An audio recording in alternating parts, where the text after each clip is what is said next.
célèbre ce 3 mai la journée de la liberté de la presse. C'est une journée qui permet de rappeler les principes fondamentaux de la liberté de la presse, de la défense, plutôt de défendre l'indépendance des médias et aussi de rendre hommage aux journalistes qui ont perdu leur vie dans l'exercice de leur profession. Le thème de 2015 est laisser le journalisme prospérer vers une meilleure couverture de l'information, l'égalité des sexes et la sécurité à l'ère du numérique. Le 3 mai a été proclamé journée mondiale de la liberté de la presse par l'Assemblée générale des Nations Unies en 1993, suivant la recommandation adoptée lors de la 26e session de la conférence générale de l'UNESCO en 1991. La date du 3 mai, allais-je dire, permet d'informer les citoyens sur les atteintes à la liberté de la presse.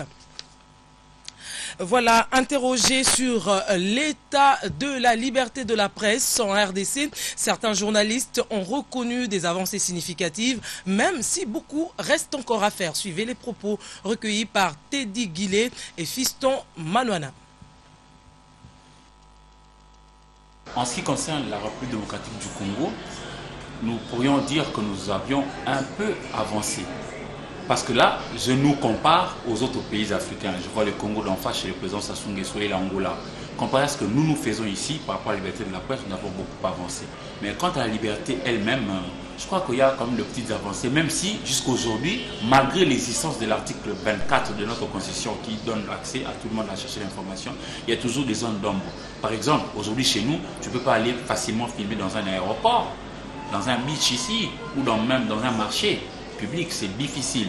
Nous avons encore des obstacles comme ça, mais il y a de petites avancées. Nous pensons qu'aussi les autorités peuvent davantage nous accorder l'avantage de pouvoir aller vraiment à la source, prendre l'information, et nous serons aussi capables de pouvoir bien informer le grand public et notre population. Avant de parler de la liberté de la presse, il faut au préalable, en amont, parler de la dépénalisation du délit de presse.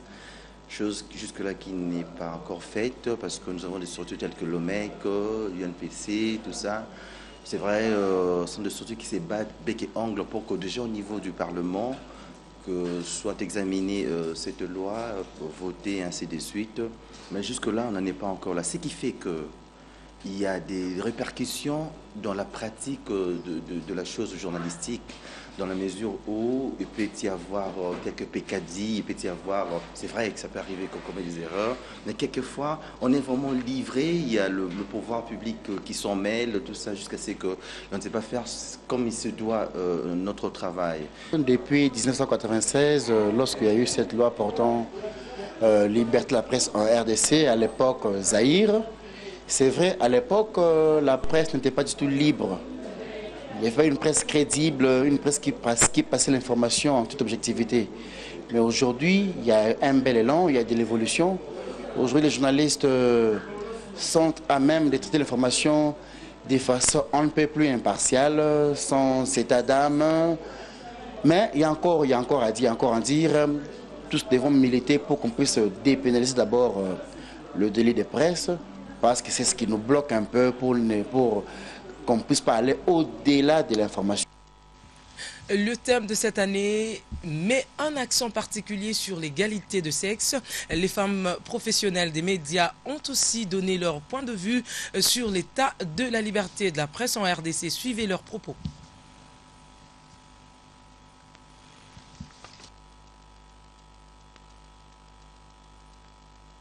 Dans la profession journalistique, c'est quand même un bilan un peu plus positif parce que dans le temps, il y a quelques années de cela, le journaliste n'avait pas tellement de liberté de la presse. On ne savait pas tellement exprimer nos expressions, nos opinions.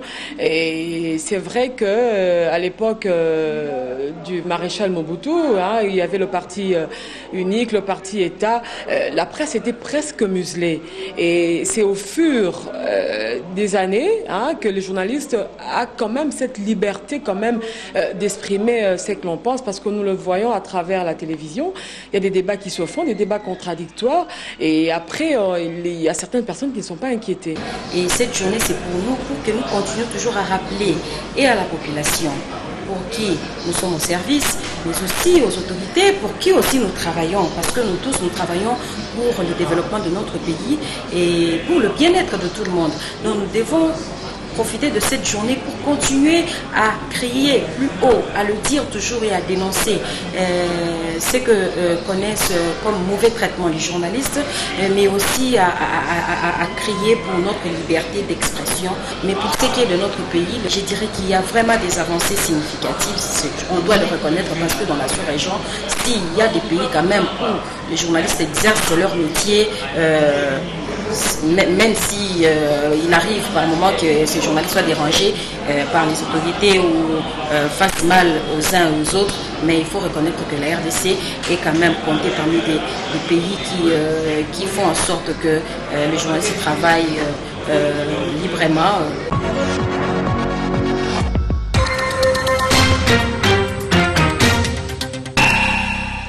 Invité sur ce plateau, il s'agit de M. Kasonga Chilunde, il est président de l'Union nationale de la presse du Congo. Bonjour Monsieur le Président. Bonjour Madame. Monsieur le Président, comment vous analysez la situation de la liberté de la presse aujourd'hui ici en République démocratique du Congo? La liberté de la presse dans notre pays est en péril. Il ne faut pas se voiler la face.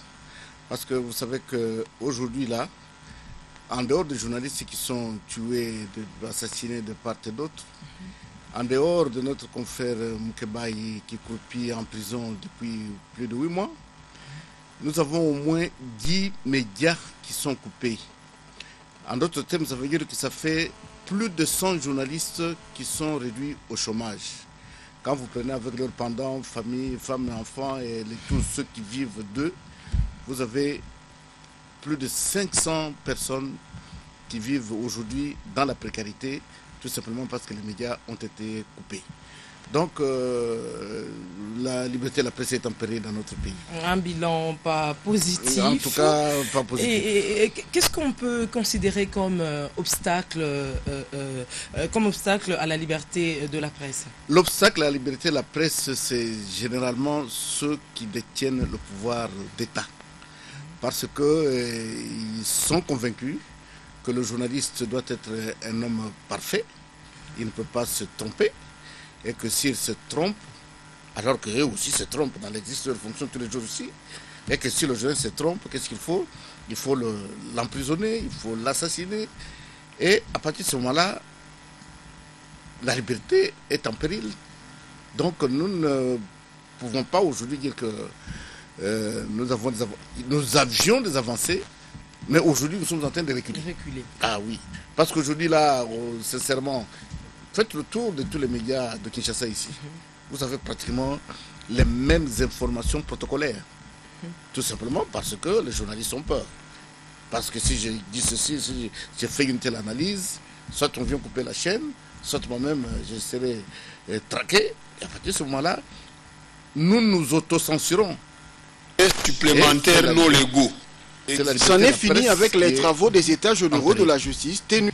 Vous êtes, avant d'être élu président national de la presse du Congo, vous avez assumé, allais-je dire, les fonctions de secrétaire général de cette union. Avez-vous une idée sur les atteintes à la liberté de la presse que vous avez enregistrées les 5 dernières années? Nous avons plusieurs atteintes. Vous savez que nous avons nos 2 membres associés qui s'occupent des alertes. Vous avez les GED, vous avez aussi FFJ qui font pratiquement l'inventaire de toutes ces atteintes. Elles sont nombreuses et elles augmentent d'année en année. Vous pouvez énumérer quelques-uns? Oh, les atteintes. Déjà le fait d'avoir coupé plus de 10 médias, ça fait une atteinte à la liberté de la presse.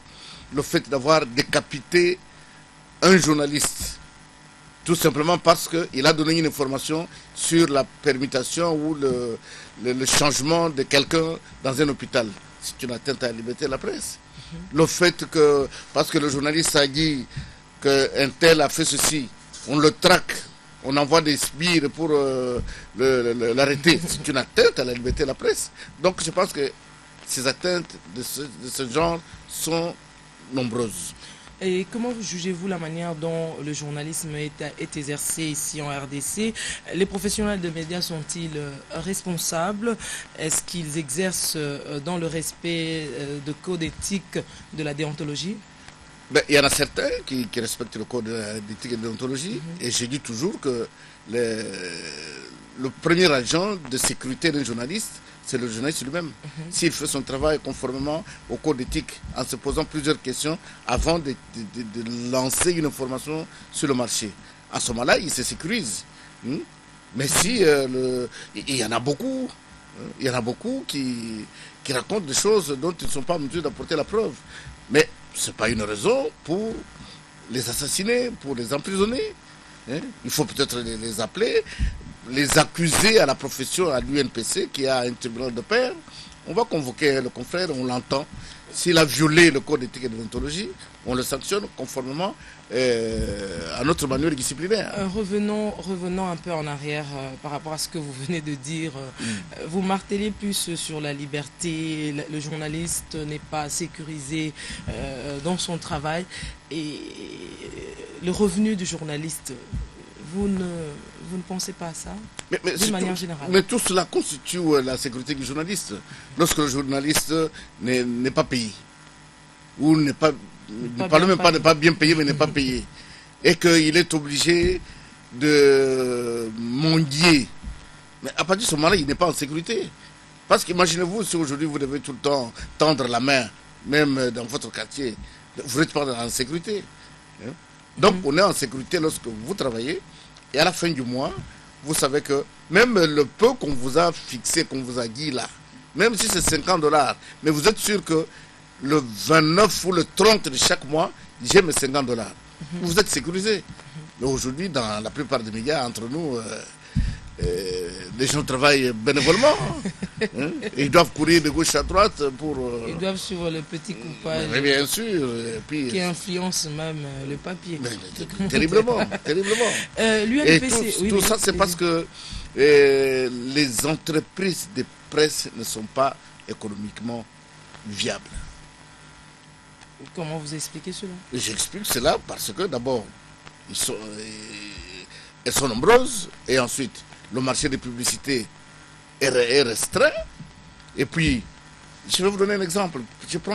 J'ai été à Paris le mois dernier, au congrès mondial de l'AIPS, la presse sportive. On a fait venir nos amis de l'équipe. J'ai posé la question de savoir combien coûtait une page de publicité de l'équipe. Vous savez combien ça coûte? Combien? 50 000 €. Une page de publicité. Or, ici, officiellement, on a mis une page de publicité à 700 $, mais cette page se négocie autour de 100, 200 $. Alors, à quel moment cet organe de presse peut réunir les moyens pour son fonctionnement et pour le paiement des salaires des journalistes? Moi, je crois que tout ça, il faut à un moment donné nous arrêter, réfléchir et prendre des décisions courageuses afin que les organes de presse puissent avoir beaucoup de moyens pour les rétrocéder aux journalistes. L'UNPC, OMEC et JED organisent du 4 au 6 mai les premières journées déontologiques, et je me pose la question, pourquoi vous organisez ça en 2015 alors que la profession existe depuis plus de 50 ans? Non, les journées déontologiques ont déjà été organisées avant, et puis peut-être que d'une manière formalisée comme ça se fait maintenant.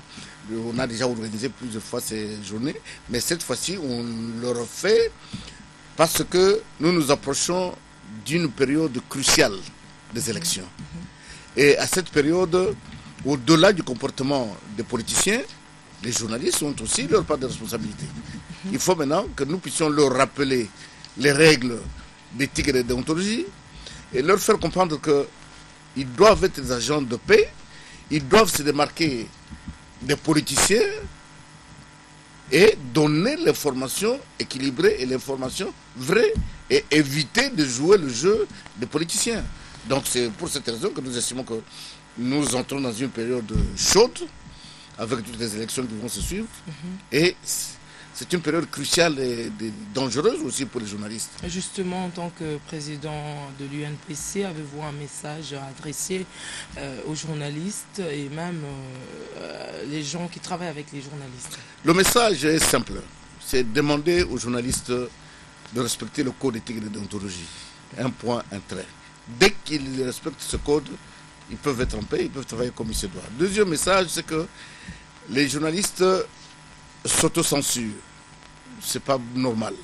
Quand vous avez une information, cherchez à la croiser.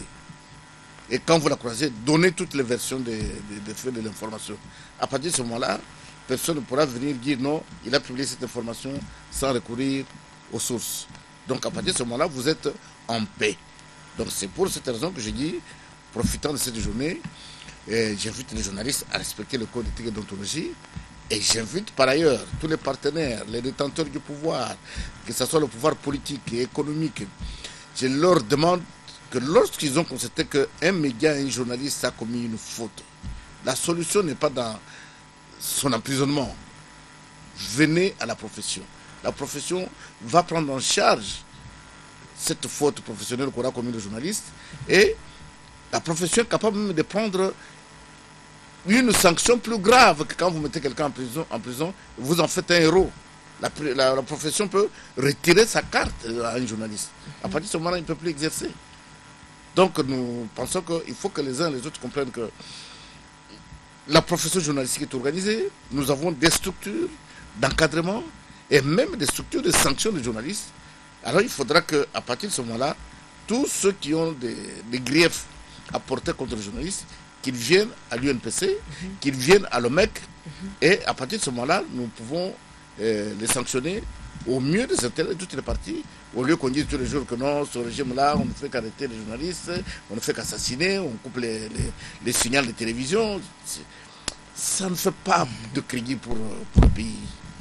Merci Kasonga Tshilunde. Je rappelle donc que vous êtes président de l'UNPC et merci d'avoir répondu à notre invitation. Merci beaucoup, madame. Poursuivons ce journal, les travaux des États généraux de la justice.